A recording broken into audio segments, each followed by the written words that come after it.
A dying millionaire asks his virgin maid to bear his child, but he never expected to fall in love.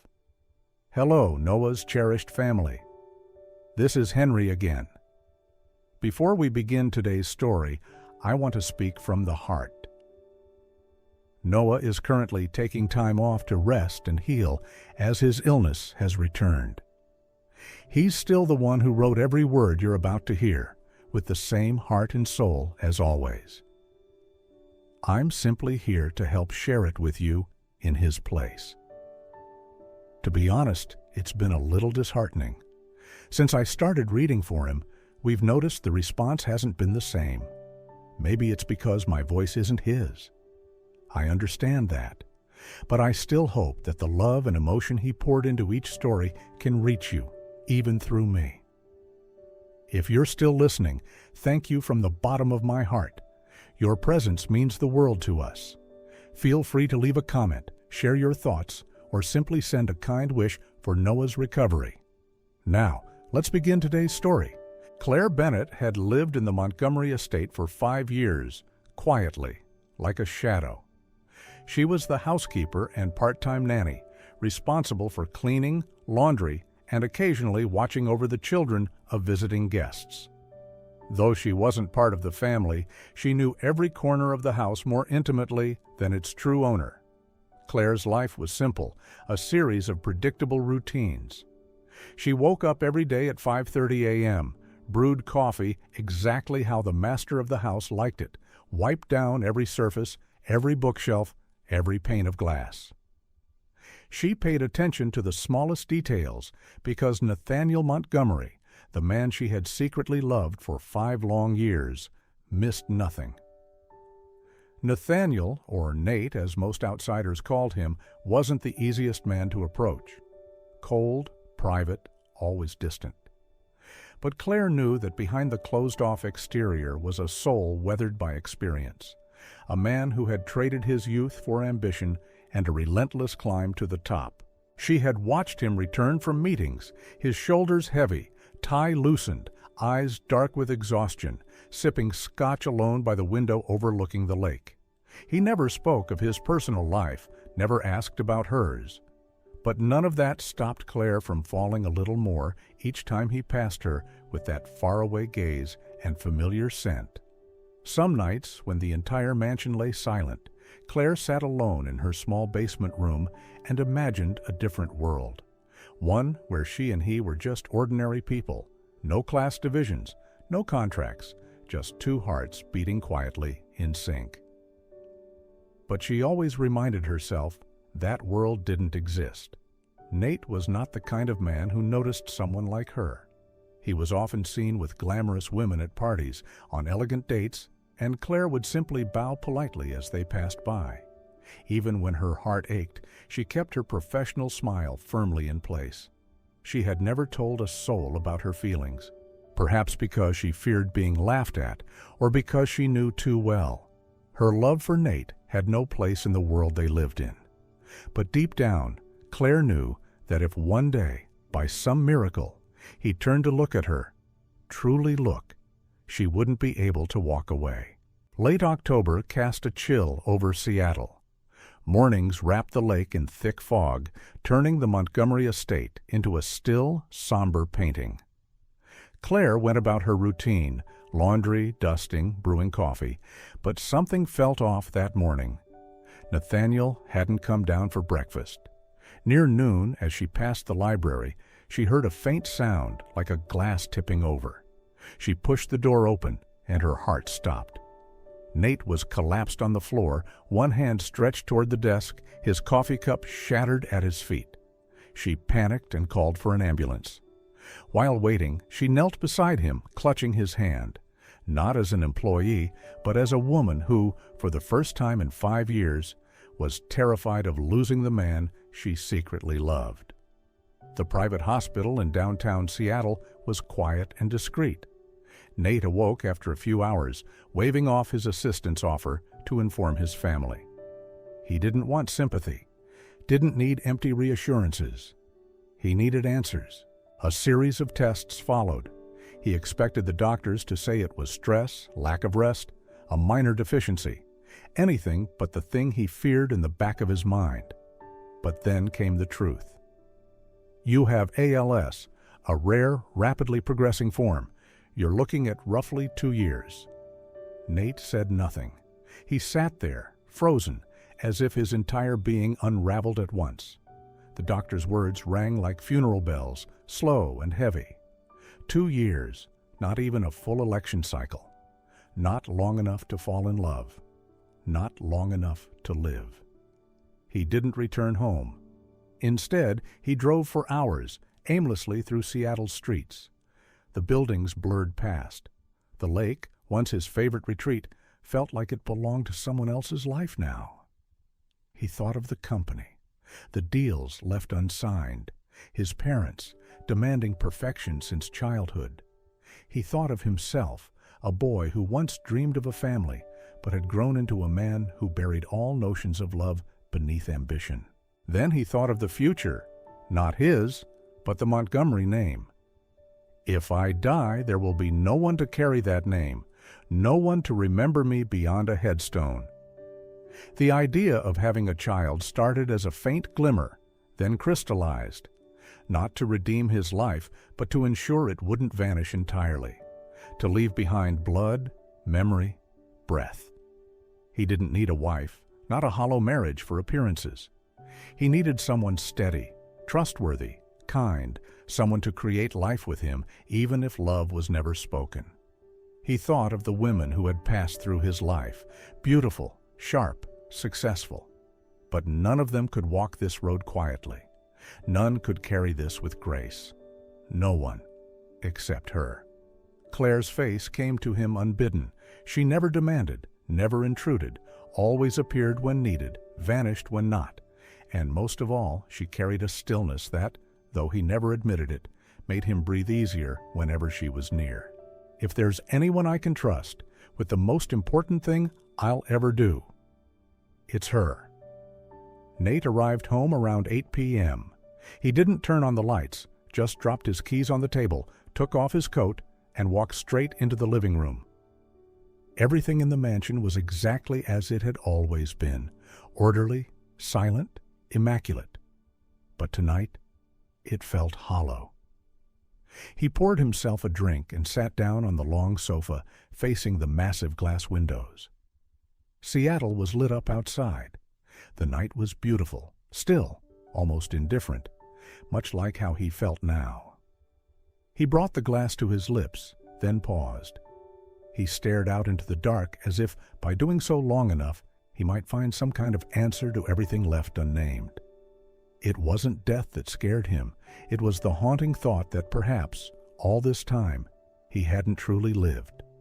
All the meetings, the deals, the praise, scripted, predictable, and absent of any trace of the heart. He set the glass down, rubbed his eyes. No tears, but a weariness that reached all the way to the bone. There was no more time to hesitate, no more time to fix things the old way. And then, he thought of Claire. He didn't know why. She was not the kind of woman who demanded attention. She never tried to charm, never tried to be noticed. But somehow she always made things feel still. And in the chaos of everything falling apart, that stillness became the only thing that felt real. He rose, walked slowly to the house phone, hesitated, then dialed her room. "Claire, I'm sorry to call this late, but if you're free, could you come to my room? I need to talk." There was a pause, then her gentle reply, "Yes, sir." Claire's heart raced as she stood outside his door.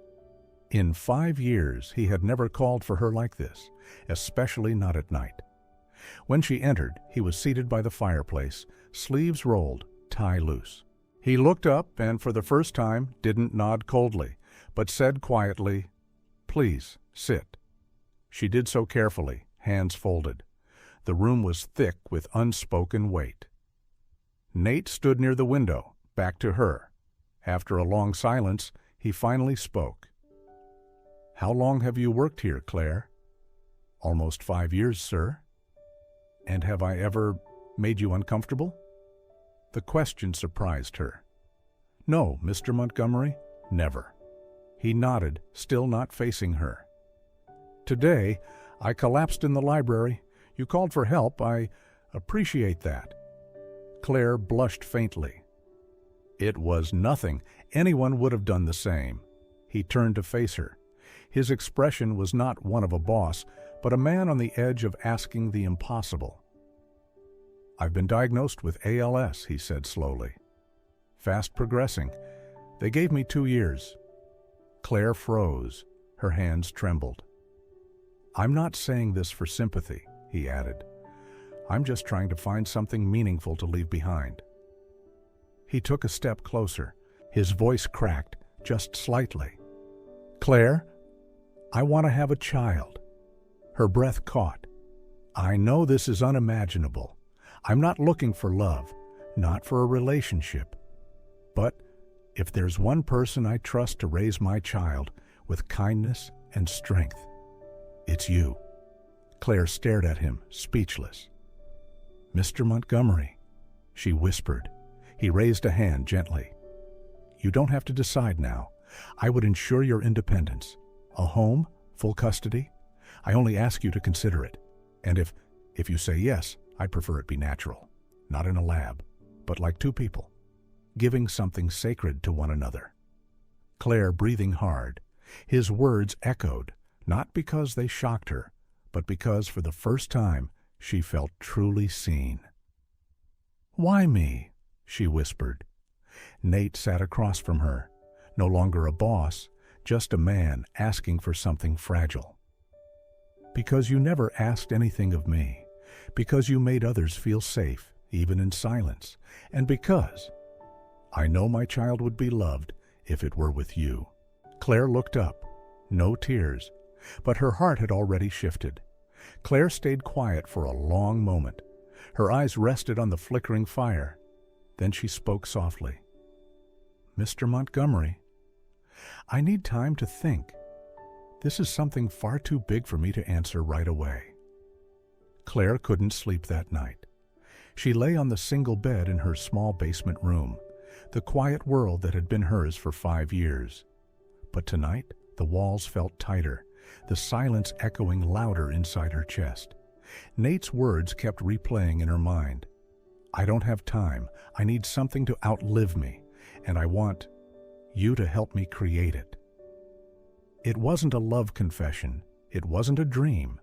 It was a request, direct, almost brutal in its clarity. No flowers, no promises, just trust. And yet her heart ached as if it had been broken. She thought about her own life, about growing up without a father, about her mother fighting silently to raise her alone. Claire had never been someone people chose first. She was always the one in the background, the one people passed over. And now, the man she had loved quietly for 5 years, always too far to reach, was asking her for the most intimate gift. Not love, but life. He doesn't love me, she thought, but he trusts me, and in his world that kind of trust is sacred. She wasn't naive. She knew this wasn't some fairy tale. If she said yes, she'd step into a chapter she couldn't erase. One day when the child asked, "Who was my father?" she would tell the story of a man who didn't stay, but who once looked at her, just once, and chose her to carry part of his soul. At 4 a.m., she got out of bed and walked quietly upstairs. She didn't need a light. She knew every stair, every creak in the floorboards. The soft glow from the fireplace lit the room where Nate still sat, sleepless.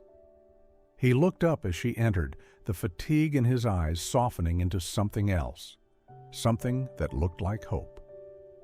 "Claire," he said gently, "you don't have to decide right now." She sat beside him, her voice steadier than she expected. "I'm not saying yes for the money," she said. "Not for the house, not for the support. I'm saying yes because I've always wanted to give you something from my heart, even if you never knew it." He didn't speak. His hand gripped the edge of the blanket slightly tighter, as if to hold something in. "And if the last thing you want in this life is a child," she continued, "then I'll be the one to bring it into the world for you. Not for title, not for obligation, but because I believe you'll be a father, even if only for a short time." Silence settled again, but this time it was warm, not empty. "Thank you," he said softly. "I won't forget this." Claire smiled, not the polite smile of a housekeeper, but the gentle, knowing smile of someone stepping into a future she never dared to imagine and no longer feared. Nate didn't want their first time to happen in the mansion where she had lived like a shadow for the past 5 years. He wanted to create a different space, one where there were no masters and servants, no memories of work, no roles to play, just him and her as two real people. That evening, he drove Claire to a small seaside apartment on the west side of Seattle, a private, quiet place with a balcony overlooking the ocean. The apartment was small but refined, decorated in neutral tones, simple yet cozy. Claire entered, her eyes wide with surprise. "It's beautiful," she whispered softly. Nate smiled, removed his jacket, and poured 2 glasses of red wine. He handed her one, then gestured for her to sit on the couch by the window. "Do you come to the beach often?" he asked, his voice softer than usual. Claire shook her head. "I've never left the city for more than a night since my mother passed. I've been working nonstop. No time for things like the beach." He nodded, understanding. "I was the same. I used to hate the beach because my father would drag me fishing every summer, even though I just wanted to stay home and read." She laughed. "I used to want to be an art teacher." He tilted his head, intrigued. "Really? Do you paint?" "Yes," she nodded. "But I couldn't afford college, so I started working early. Housekeeping was my first job. And in the end, I chose to stay because it was where you were." The last part she whispered, almost like a half-confession, but Nate heard it.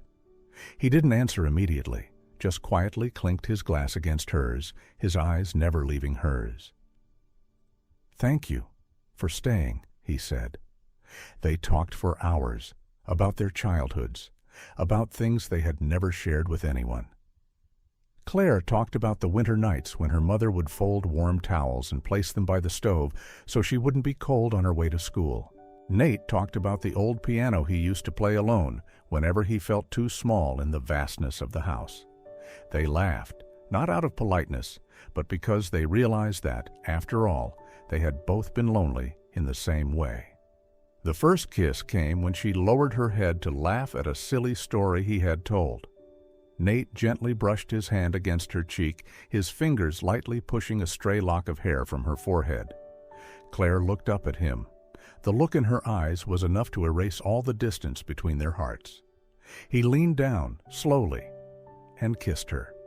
The kiss was gentle, unfamiliar, yet warm, as though they had been waiting for it for a long time. They didn't speak anymore.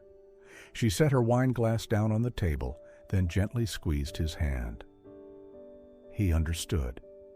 Every movement after that was slow, respectful, not because of the physical act, but because of the emotions. They touched each other as if searching for something sacred, something that had never been named. When he held her in his arms and whispered her name into his breath, Claire tilted her head, placing her lips close to his ear, and whispered, trembling, "I've loved you for 5 years." Nate froze for a moment. It wasn't to elicit a response of love. It was simply a truth that had been held back for far too long. He held her tighter.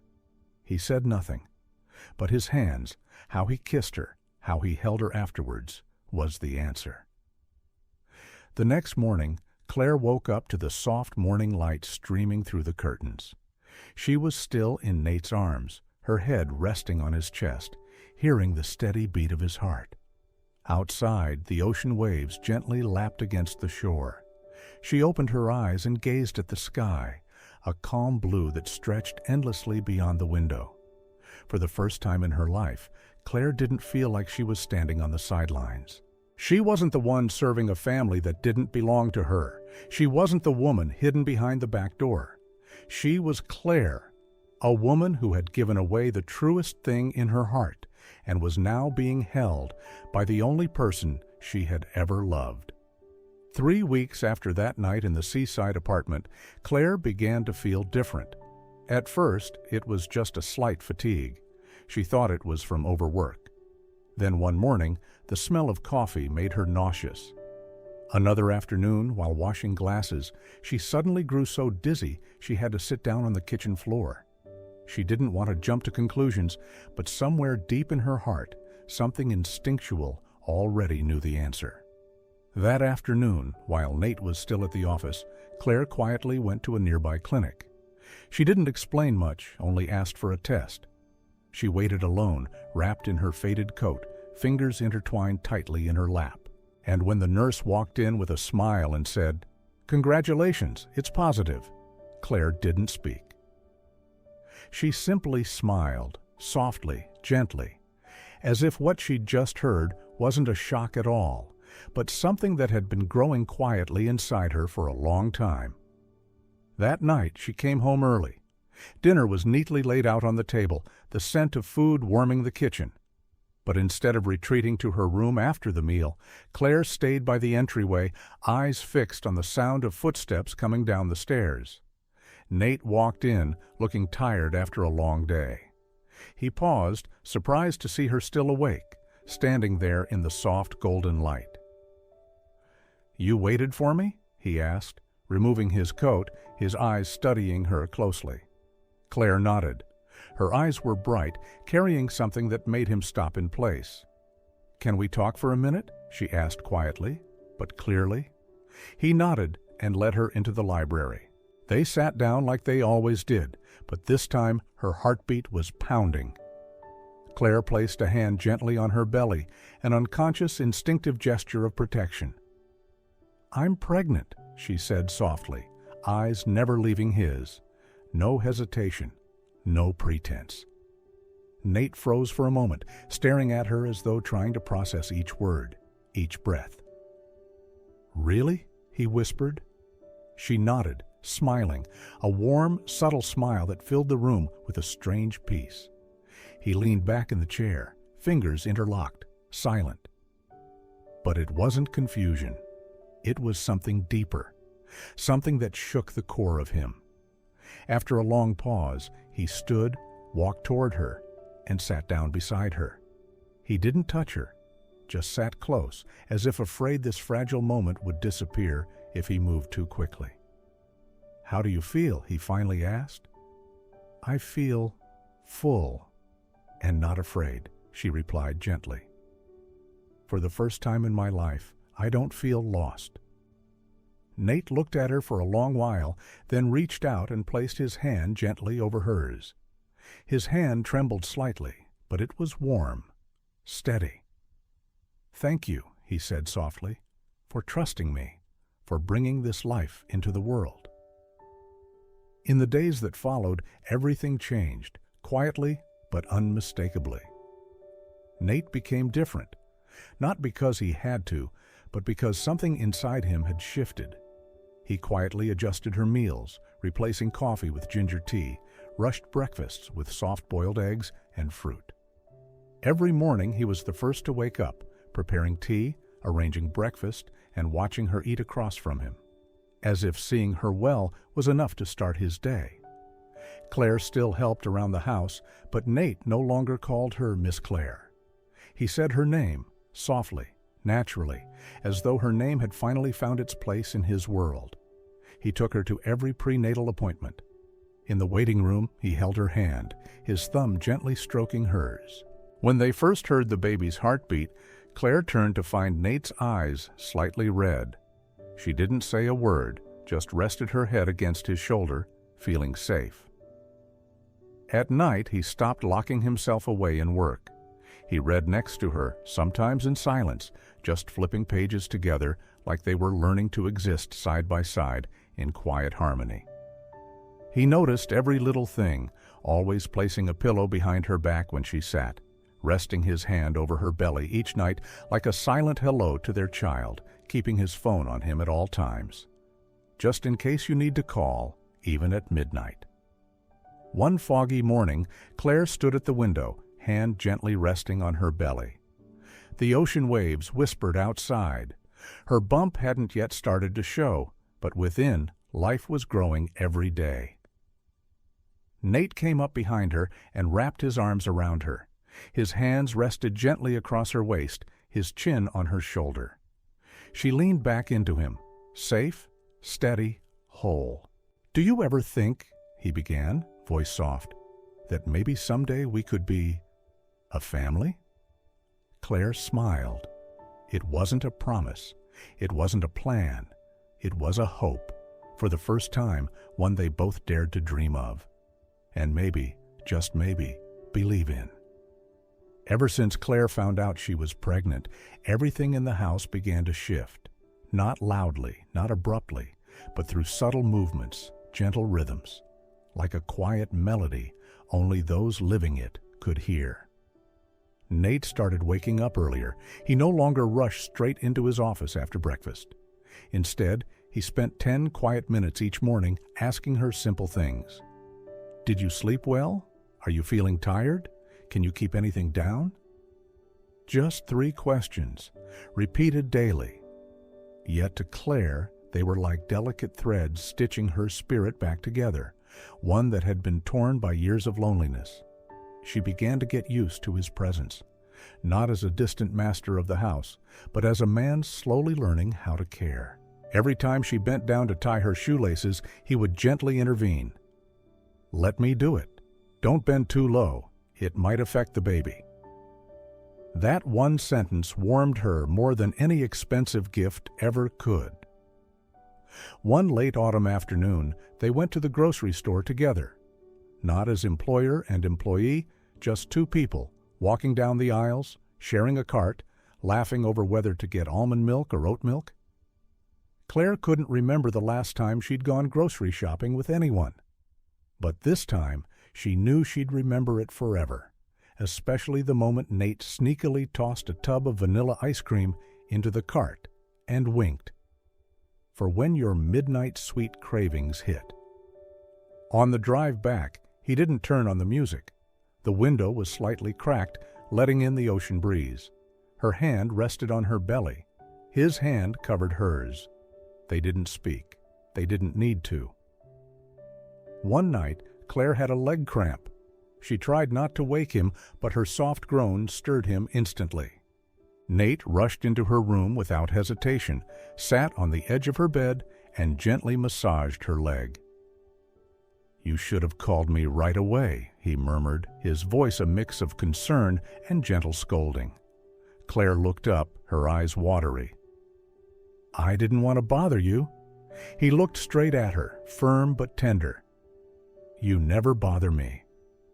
In that moment she realized his feelings weren't born from pity or obligation. They were something else, something that, like the life growing inside her, was slowly taking shape. Still, neither of them spoke it out loud. They maintained a respectful distance, carefully avoiding words too risky to name. Perhaps out of fear, perhaps because neither had ever dared to believe before. But feelings? They don't wait for permission. They grow, like green shoots pushing through cracks in stone. Quiet, steady, without a name. One cold evening, Nate came home late. Claire was curled up in the library, reading, her legs tucked under a small footstool, a thin blanket wrapped around her. He stepped in and paused for a moment, just watching her under the soft golden light. Then he quietly grabbed another blanket, sat down beside her, and gently pulled her closer. "Are you cold?" he asked. She shook her head. But when he wrapped his arm around her shoulders, she leaned into him, whispering, "I used to be comfortable with loneliness, but now I don't want to get used to it again." He didn't answer. He simply kissed the top of her head, for the first time, not out of duty, not out of instinct, but because his heart no longer had space for silence. The next morning, when she woke up, she found a small note on the kitchen table in his familiar handwriting. "I have an early meeting today. Don't forget your orange juice. And if you're craving blueberry muffins, I've left some in the oven." "Nate, and the little one inside you too." Claire read the note and laughed. A soft, full, glowing laugh. Like a morning that didn't need sunlight to feel bright. She didn't know what the future would hold, didn't know what to call what they were to each other, or where it would all lead. But now each day felt like something worth waiting for. No longer a repetition of chores and silence. Now, Claire knew, she was no longer alone. And perhaps neither was he. In the 9th month of her pregnancy, Claire was just days away from her due date. Nate, the man who had once lived by cold logic, had now become obsessively careful.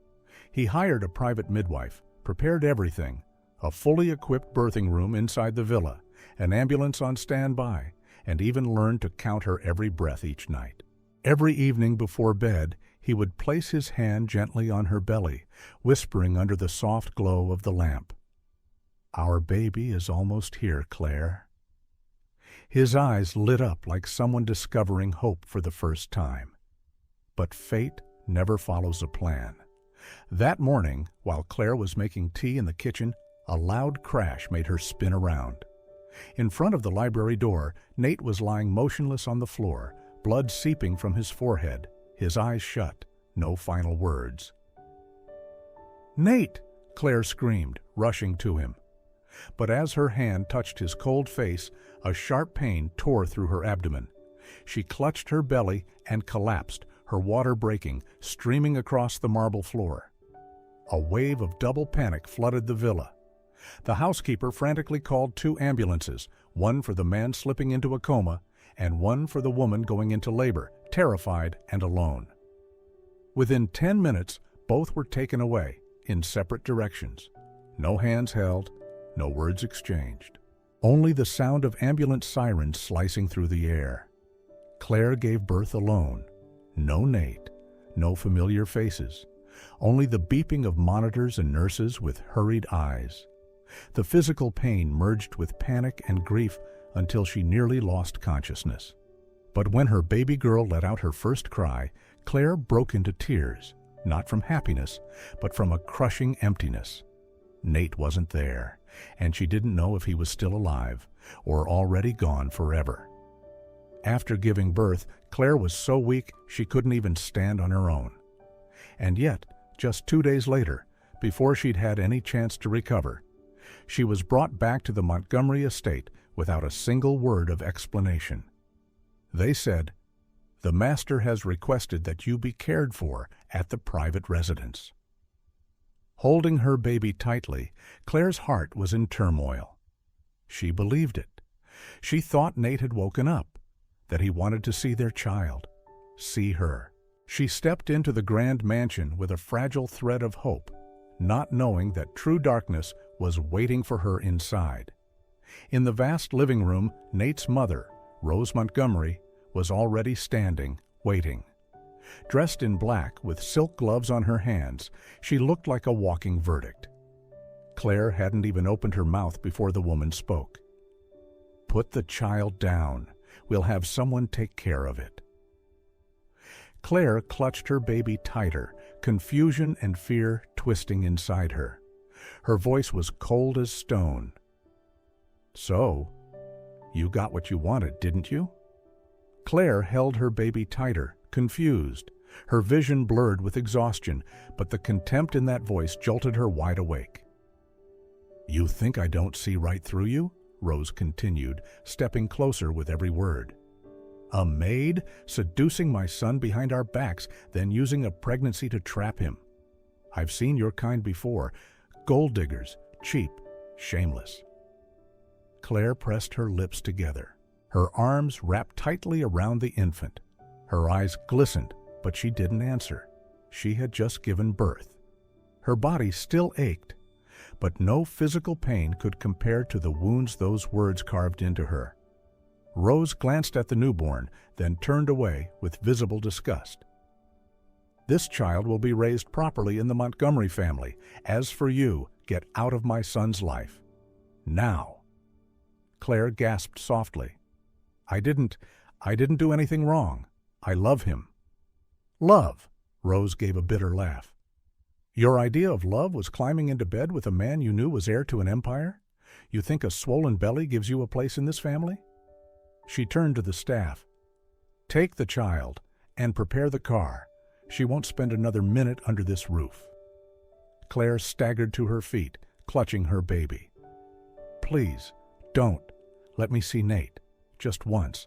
Please." But Rose had already turned away. With a flick of her hand, 2 men approached. Without mercy, they tore the infant from Claire's arms. She screamed, "Don't take my baby, please." Rose turned back one last time, her eyes like sharpened knives. "You are not worthy of the Montgomery name, and you will never see my son again." Then, with her own hands, she dragged Claire from the room, opened the door, and pushed her out. Claire collapsed on the cold floor, her palms scraping the marble as she reached out in desperation. "Let me see Nate, please." But the door slammed shut, hard, final, merciless. And just like that, alone, fragile, barely a day after giving birth, Claire was thrown out of the place that once felt like home. No child, no lover, not even a goodbye. She stumbled away from the estate, no coat, no shoes, just a bleeding woman, trembling in pain, her pants soaked in postpartum blood. She wandered the streets with no destination. Her body was failing, her arms empty, her world shattered. Every light she passed seemed too bright, every face too indifferent. No one knew that she had just lost everything. She sat alone on a cold bench in the park, her coat clutched around her frail frame. The moon hung low, and her breath came in short, shallow bursts. Not a mother, not a lover, not even a person worth listening to. And what broke her most was not the cruelty. It was the thought that Nate might wake up and never know she had been taken from him.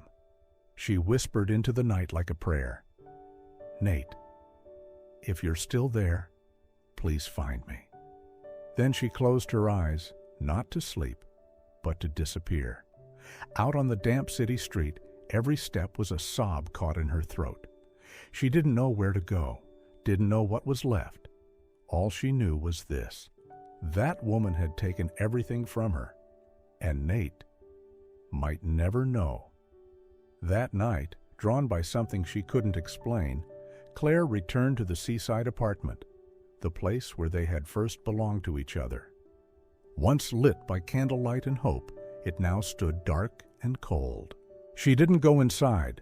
Instead, she sat alone on the sand, curled up against the sea breeze, arms wrapped around her frail body, eyes blank as she stared out at the black water, endless like an abyss. 2 days later, Nate woke up. His head was heavy, his vision blurry, but one thought cut through everything like lightning. "Where's Claire?" he whispered, trying to sit up. The nurse hesitated. "She's no longer here." "What do you mean?" Nate's voice cracked. "Did she go home? Was she discharged?" The nurse looked away. "All I know is that she was taken back to the estate, but she left soon after." Something inside Nate shattered. "She wouldn't leave, not without telling me, not after everything," he muttered, almost to himself. And then the silence became unbearable. He ripped the IV from his arm. His feet hit the cold floor. The nurses rushed in, shouting, but he didn't care. "I have to find her," he growled. "I have to find Claire." Like a man possessed, he pushed past them, barely dressed, barely breathing, but more alive than he had ever felt.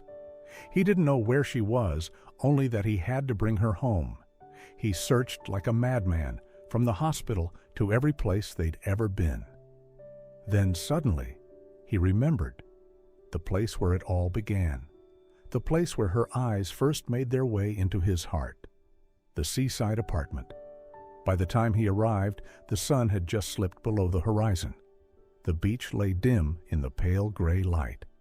And there, a small figure sat motionless, hunched, hair disheveled, thin shoulders trembling. "Claire," he called out, his voice like wind breaking. She didn't turn right away. It took a few seconds before she slowly lifted her head, and when her eyes met his, her pale lips released only one sound, a choked sob. Nate rushed to her, dropping to his knees, wrapping his arms around her as if afraid she might vanish. He didn't ask where she had gone, didn't ask why. He only said, "I'm sorry, please don't leave me again." Claire broke down, collapsing into his arms like the final wave crashing after days of silent restraint. The next morning, he brought her back to the mansion.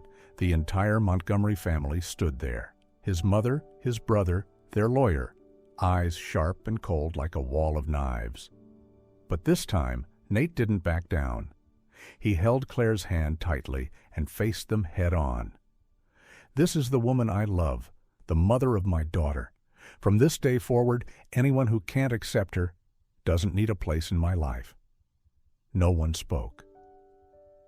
Claire stood there, no longer the girl forced to leave the hospital in shame and pain, but a woman who had been chosen, openly, proudly. Nate leaned down, pressed his lips to her forehead. "I'm sorry for not protecting you sooner." And Claire, after everything, smiled. Small, fragile, but enough to soften the entire room. Because now she was no longer an outsider. She no longer walked alone through the night wind, and the man who belonged to her heart had finally chosen her, for no reason other than love. 3 months later, spring quietly returned to the shores of Washington. In the seaside villa, morning sunlight streamed through the large glass windows, spilling onto the soft carpet where a tiny baby slept peacefully in a white lace-trimmed cradle. Her name was Lily, a name Claire had always kept in her heart like a simple dream, long before she ever knew she would become a mother. Lily had Nate's clear, bright eyes and the same slight furrow in her brow as Claire when she slept. Small, serene, and radiant like a miracle, arriving after the storm to heal the pain of two people who once believed they didn't deserve to be loved. Now, Claire was no longer a maid. She no longer lived in the basement, no longer hid behind doors. She was a part of this home. She was Lily's mother. She was the woman Nate loved, openly, without fear of the outside world's judgment. Every morning, Nate was the first to wake, gently lifting his daughter from her cradle and whispering nonsense words filled with love. "Good morning, Daddy's little princess." Claire would often watch from the doorway, her heart quietly overflowing with gratitude. And whenever Lily cried in the middle of the night, Claire was no longer alone. Nate was always the first to rise, holding their daughter, making a bottle, comforting her with his husky, awkward lullabies. But Lily always calmed, as if she could sense how tender her father's heart truly was. The Montgomery family, in the end, chose silence. They offered no apology and no longer interfered. Nate's mother, the woman who once thought she could control everything with power, finally understood that nothing could force her son's heart to give up what it truly wanted. And Nate never looked back. He chose Claire. He chose Lily. He chose love, not perfect, but real, resilient, and unconditional. One weekend afternoon, the three of them returned to the old beachfront apartment, the place that had witnessed their first kiss, their first night together, and the quiet confession carried like a breeze. "I've loved you for 5 years." Claire held Lily in her arms, while Nate carried a picnic basket. The waves lapped gently. The sky was as clear as it had been that day. "Do you remember the first time I came here?" Claire asked, a gentle smile lighting her eyes. Nate nodded. "You wore a pale blue dress, and I couldn't take my eyes off you." They sat down beside each other, shoulders touching. Lily slept soundly in her mother's arms, her tiny lips pursed as if dreaming something sweet. There was no need for a grand wedding, no vows of eternity. All they needed was the three of them. A family. Nate gently squeezed Claire's hand, his warm voice rising between the sound of the waves. I used to think my life would end in silence, but then you came and turned the ending into the most beautiful part. Claire smiled, eyes brimming with tears. And I used to think I'd always be a shadow in someone else's life, but you saw me, and you chose me. They said nothing more, not because there was nothing to say, but because no more words were needed. Beneath the blue sky, with the ocean's song and hearts beating strong in their chests, a new chapter of their lives began. No more distance, no more fear, only love, whole, honest, and full of hope. And a little girl named Lily, the miracle they once never dared to dream. The time after Lily's birth was one of the rarest seasons of their lives, when happiness felt whole, real, and within reach. But like a quiet shadow returning to claim its place, Nate's illness began to creep back in. The disease he once thought had retreated came back quietly, stealing his strength little by little. Chest pains, shortness of breath, sleepless nights, constant fatigue. He tried to hide it from Claire at first, wanting to shield her from worry. But she knew. She always knew. She saw it in the way he gripped her hand tighter for no reason, in the way he held Lily a little longer each night. One afternoon, as Claire held Lily near the window, Nate walked over slowly, every step a quiet effort. I think I should write some things down, he said gently. Write what? Claire asked, eyes already brimming. Things Lily should know, in case I'm not here someday, about how much I love the two of you. Claire cried, but she didn't stop him. She just took his hand, firm and tender, like the way he once held hers when their story was just beginning. From that day forward, time slowed. Every moment became sacred. Claire cared for Nate with a devotion so quiet, it felt like prayer. She cooked light meals, made fresh orange juice every morning, helped him out to the porch so he could breathe the ocean air. When he was too weak, she just sat beside him, holding his hand, saying nothing, letting him know she was still there. And Lily grew, like a flicker of sunlight darting through a house, slowly being embraced by shadows. Nate smiled every time she laughed. When he held her, his eyes would shine with something sacred, as if trying to etch every moment deep into his soul, for the very last time. Then, one soft June evening, the sky turned a pale shade of orange. The sea was still, the air calm. Claire helped Nate out to the porch, to the wooden bench where they often sat to watch the sunset. He rested his head on her shoulder. She wrapped her arm around him, gentle but sure. They said nothing. They didn't need to. Thank you for making the end of my life the most beautiful part, Nate whispered. Claire gripped his hand tighter, their fingers interlocked. I'm here, she said, voice cracking. Inside, Lily slept. Outside, the world was still, peaceful. Nate closed his eyes, drew in one deep breath, then another, shallower. And then, nothing. Claire felt her shoulder grow wet. A single tear. She turned her head and knew. He was gone. He had slipped away in silence, on the shoulder of the woman he loved most. Beneath the sunset, he once said looked like the color of your eyes. Claire didn't scream, didn't sob. She sat still for a long, long time, holding him like she was trying to hold back the moment from dissolving into memory. His last tear remained on her shoulder, like a farewell, soft, but forever. She stayed there until the stars came out, until the breeze grew cold and the sea grew dark.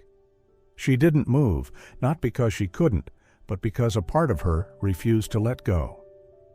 Later that night, after the nurses came and took his body, Claire returned inside and sat on the edge of the bed they had once shared. She looked down at the shirt still damp with his final tear and whispered, almost too soft to hear, "Thank you for seeing me, for loving me in your way." From then on, every sunset became sacred, not because they were beautiful, but because she knew, somewhere in that orange light, he was still with her. Years later, when Lily would sit by the window and ask, "Mom, what was my dad like?" Claire would smile, but her eyes would still carry sadness. "Your dad was the last sunlight of my life, and you are the reason I still rise each morning, even though my heart broke long ago."